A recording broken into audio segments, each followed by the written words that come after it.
ਜਦੋਂ ਹਜੂਰ ਸਾਹਿਬ ਅਸੀਂ 40 ਦਿਨ ਰਹੇ, ਸੰਤ ਬਾਬਾ ਜਰਨੈਲ ਸਿੰਘ ਜੀ ਖਾਲਸਾ ਨਾਲ ਅਸੀਂ ਤਾਂ ਚਲੋ ਸੌਂ ਗਏ, ਰੋਟੀ ਜ਼ਿਆਦਾ ਖਵਾਤੀ ਸੰਤ। ਆਪ ਜੀ ਮਹਾਂਪੁਰਖ ਖੜੇ ਰਹੇ ਇੱਕ ਲੱਤ ਤੇ, ਵਾਹਿਗੁਰੂ ਵਾਹਿਗੁਰੂ ਕਰਦੇ ਬਰਾਗ ਵਿੱਚ ਆ ਚੋਗਾ ਭਿੱਜ ਗਿਆ। ਜਦੋਂ ਮਾਤਾ ਸਾਹਿਬ ਕੌਰ ਜੀ ਸਾਹਮਣੇ ਨਿਕਲ ਕੇ ਆਏ ਨਾ ਮਹਿਲਾਂ ਚੋਂ,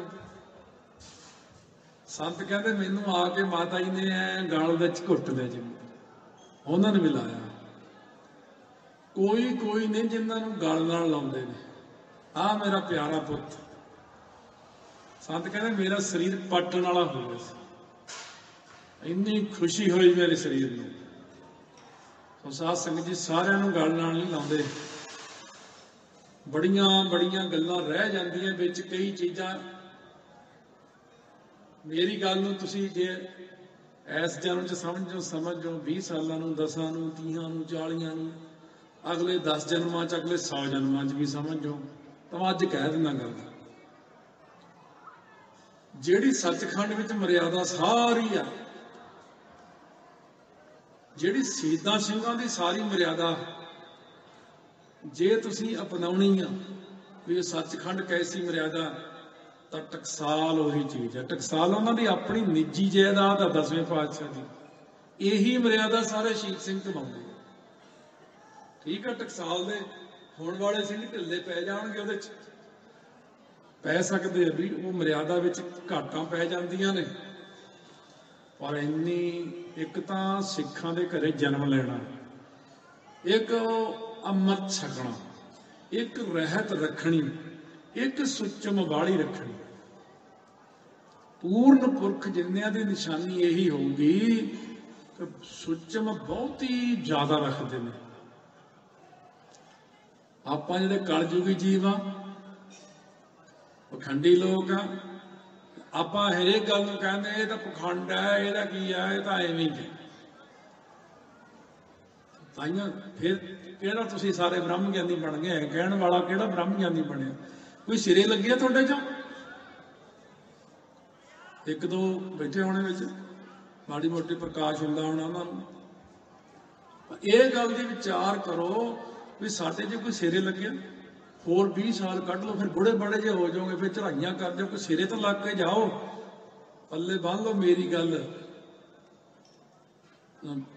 ਕਿਉਂਕਿ ਗੁਰਮੁਖਾਂ ਮਹਾਂਪੁਰਖਾਂ ਨਾਲ ਮੇਲ ਮਿਲਾਪ ਸਾਡੇ ਹੁੰਦੇ ਰਹਿੰਦੇ। ਸੰਤ ਜਰਨੈਲ ਸਿੰਘ ਨੂੰ ਇਹੀ ਪੁੱਛਿਆ ਸੀ, ਬੇਟੇ ਰੋਂਦਾ ਕਿਉਂ ਆ? ਕਹਿੰਦੇ ਪਿਤਾ ਜੀ ਦੇ ਦਰਸ਼ਨ ਨਹੀਂ ਹੁੰਦੇ। ਫਿਰ ਮਾਤਾ ਜੀ ਨੇ ਜਾ ਕੇ ਬੇਨਤੀ ਕਰਕੇ ਦਰਸ਼ਨ ਕਰਵਾਏ ਸੀ ਵੀ ਜਰਨੈਲ ਸਿੰਘ ਰੋਂਦਾ, ਦਰਸ਼ਨ ਦਿਓ। ਫਿਰ ਜਾ ਕੇ ਦਰਸ਼ਨ ਦਿੱਤੇ। ਕੀ ਚਾਹੁੰਦਾ ਜਰਨੈਲ ਸਿੰਘ? ਕੀ ਚਾਹੁੰਦਾ ਭਾਈ? ਕਹਿੰਦੇ ਮੈਨੂੰ ਅਵਿਨਾਸੀ ਦਰਸ਼ਨਾਂ ਦੀ ਦਾਤ ਬਖਸ਼ੋ। ਮੈਂ ਪਹਿਲੀ ਵਾਰ ਅੱਖਰ ਸੁਣਿਆ ਸੀ, 20 ਸਾਲ ਦੀ ਉਮਰ ਸੀ ਮੇਰੀ। ਮੈਂ ਕਿਹਾ ਯਾਰ ਨਵੇਂ ਦਰਸ਼ਨ ਸੁਣੇ ਆ, ਅਵਿਨਾਸੀ ਦਰਸ਼ਨ ਕਿਹੜੇ ਹੁੰਦੇ ਆ? ਪਹਿਲੀ ਵਾਰ ਸੁਣੇ ਅਸੀਂ ਤਾਂ। ਸਰਵਣ ਦਰਸ਼ਨ, ਪ੍ਰਤੱਖ ਦਰਸ਼ਨ, ਸੁਪਨ ਦਰਸ਼ਨ, ਇਹ ਦਰਸ਼ਨ ਤਾਂ ਸੁਣੇ ਆ। ਚਿੱਤਰ ਦਰਸ਼ਨ ਵੀ ਸੁਣੇ ਆ। ਅਵਿਨਾਸੀ ਦਰਸ਼ਨ ਕਿਹੜੇ ਹੋਏ? ਕਹਿੰਦੇ ਜਰਰੇ ਜਰਰੇ ਵਿੱਚ ਪ੍ਰਕਾਸ਼ ਦਿਖਣਾ ਵਾਲਾ, ਸਾਰੇ ਕਿਤੇ ਪ੍ਰਕਾਸ਼ ਦਿਖਣਾ, ਇਹ ਅਵਿਨਾਸੀ ਦਰਸ਼ਨ ਹੁੰਦੇ ਆ। ਕਹਿੰਦੇ ਮਹਾਰਾਜ ਮੈਂ ਕੀ ਕਹਿੰਦੇ? ਕਹਿੰਦੇ ਕੋਈ ਨਹੀਂ ਜਰਨੈਲ ਸਾਹਿਬ, ਥੋੜਾ ਹੀ ਸਮਾਂ ਹੋ ਜਾਣਾ। ਇੱਕ ਦਿਨ ਬੈਠੇ ਬੈਠੇ ਕਹਿੰਦੇ ਮੈਤੇ, ਕਹਿੰਦੇ ਬੱਸ ਕੱਢੋ ਛੋਟੀ ਆਪਣੀ, ਆਪਾਂ ਕਲੇਰੀ ਜਾ ਕੇ ਆਉਣਾ। ਮੈਂ ਕਿਹਾ ਚਲੋ। 50 ਕੁ ਸਿੰਘ ਬੈਠੇ ਗੱਡੀ 'ਚ, ਕਲੇਰਾਂ ਨੂੰ ਚਲੇ ਗਏ। ਆ ਗਏ ਹਰਭਜਨ ਸਿੰਘ ਜੀ ਜਾਂਦੇ ਸੀ ਉਦੋਂ। ਜਦੋਂ ਉੱਥੋਂ ਵਾਪਸ ਹੋ ਗਏ ਦਰਸ਼ਨ ਕਰਕੇ, ਕੋਈ ਗੱਲ ਸੀ ਮੈਨੂੰ ਤਾਂ ਪਤਾ ਨਹੀਂ। ਭੋਰਾ ਸਾਹਿਬ ਦੇ ਵਿੱਚ ਦਰਸ਼ਨ ਕੀਤੇ, ਮੱਥਾ ਟੇਕਿਆ, ਕਹਿੰਦੇ ਚਲੋ ਚੱਲੀਏ।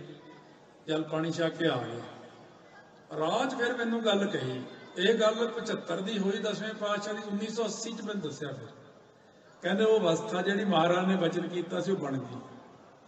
ਮੈਂ ਜੀ ਬਹੁਤ ਵਧਾਈਆਂ ਫਿਰ ਤਾਂ। ਮੈਂ ਕਿਹਾ ਤੁਹਾਨੂੰ ਤਾਂ ਫਿਰ ਕਹਿੰਦੇ ਹੁਣ ਸਾਰੇ ਵਿਆਪਕ ਜੋਤ ਹੀ ਨਜ਼ਰ ਆਉਂਦੀ ਹੈ। ਇੰਨੀ ਉੱਚੀ ਅਵਸਥਾ ਚਲੀ ਗਈ। ਕਾਹਦੇ ਨਾਲ? 151 ਜਪਜੀ ਸਾਹਿਬ ਰੋਜ਼ ਕਰਦੇ ਸੀ। ਬਾਕੀ ਗੁਪਤ ਪਾਠ ਕਿੰਨਾ ਕਰਦੇ ਸੀ ਹੋਰ ਉਹ ਨਹੀਂ ਪਤਾ।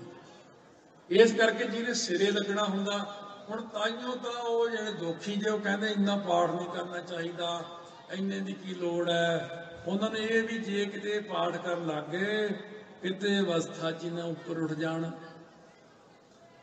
ਆਪਾਂ ਉਹਨਾਂ ਦੇ ਮਗਰ ਲੱਗ ਜਾਂਦੇ ਲੈ ਜੀ ਇੰਨੇ ਪਾਠ ਕਰਨ ਦੀ ਕੀ ਲੋੜ ਹੈ, ਇੰਨਾ ਵਾਹਿਗੁਰੂ ਵਾਹਿਗੁਰੂ ਕਰਨ ਦੀ ਲੋੜ ਹੈ, ਇੰਨਾ ਮੂਲ ਮੰਤਰ ਪੜ੍ਹਨ ਦੀ ਕੀ ਲੋੜ ਹੈ। ਨਹੀਂ, ਲੋੜ ਹੈ। ਆਖੋ ਵੀ ਬਾਬਾ ਮੱਘਰ ਸਿੰਘ ਨੇ ਪਾਠ ਨਹੀਂ ਕੀਤਾ, ਬਾਬਾ ਆਨੰਦ ਸਿੰਘ ਜੀ ਨੇ ਪਾਠ ਕੀਤਾ, ਬਹੁਤ ਪਾਠ ਕੀਤਾ, ਸਾਰੀ ਸਾਰੀ ਰਾਤ ਹੀ ਪਾਠ ਚੱਲਦਾ ਸੀ, ਸਾਰਾ ਦਿਨ। ਬਾਬਾ ਜੀ 22 ਘੰਟੇ ਆਰਾਮ ਕਰਦੇ, ਪਾਠ ਕਰਦੇ ਸੀ, ਸੇਵਾ ਕਰਦੇ ਸੀ। ਜਦ ਮਹਾ ਹਰਨਾਮ ਸਿੰਘ ਜੀ ਬਾਬਾ ਜੀ ਨੇ ਵਚਨ ਕੀਤਾ ਭੁੱਚੋ ਵਾਲਿਆਂ ਨੇ, ਕਹਿੰਦੇ ਕਿੰਨਾ ਚਿਰ ਸੌਂਦੇ?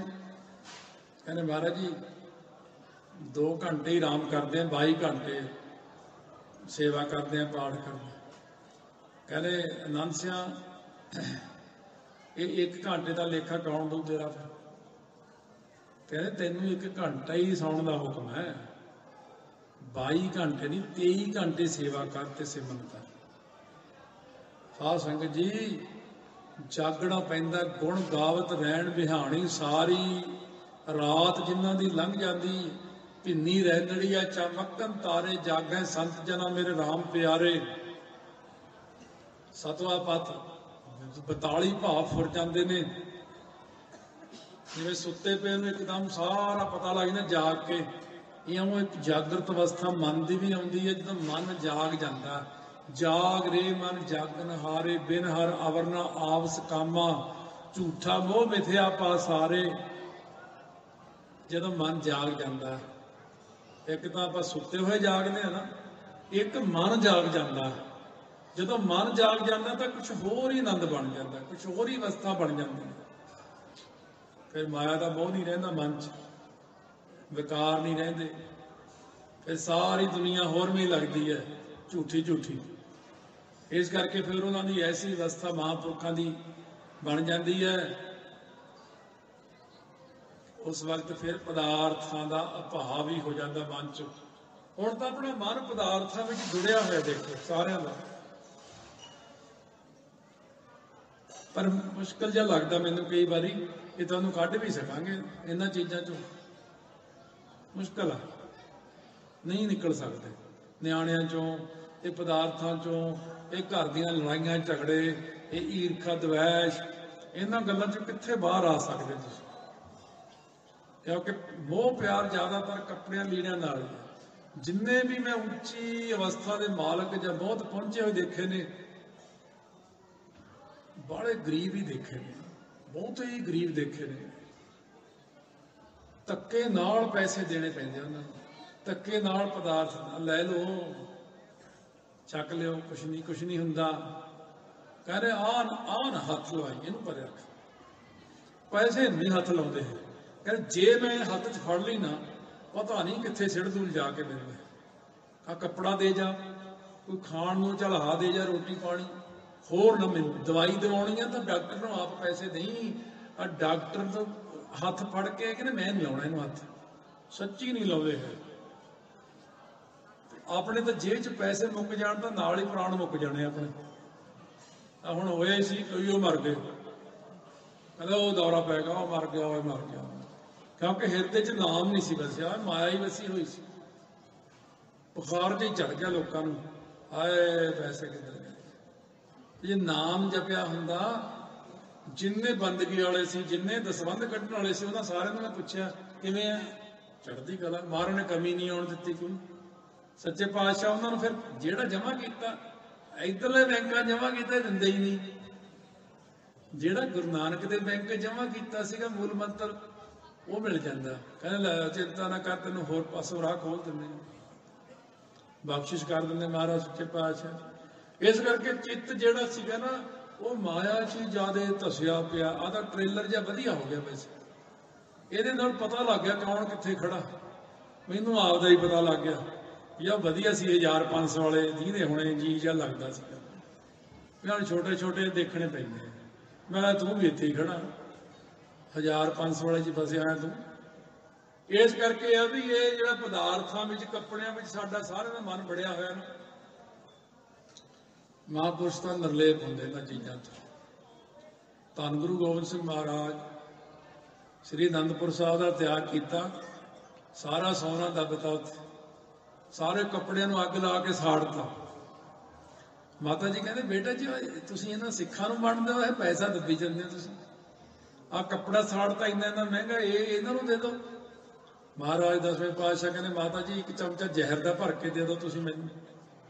ਕਹਿੰਦੇ ਮੈਂ ਆਪਣੇ ਪੁੱਤ ਨੂੰ ਜ਼ਹਿਰ ਕਿਵੇਂ ਦੇ ਦਿਆਂ? ਕਹਿੰਦੇ ਮੈਂ ਆਪਣੇ ਪੁੱਤ ਨੂੰ ਜ਼ਹਿਰ ਕਿਵੇਂ ਦੇ ਦਿਆਂ ਖਾਲਸੇ ਨੂੰ? ਇਹੀ ਤਾਂ ਜਿਤਨੇ ਜ਼ਹਿਰ ਖਾਣ ਲੱਗ ਜਾਣਗੇ ਉਤਨੇ ਹੀ ਤਾਂ ਮਰਨਗੇ ਇਹ।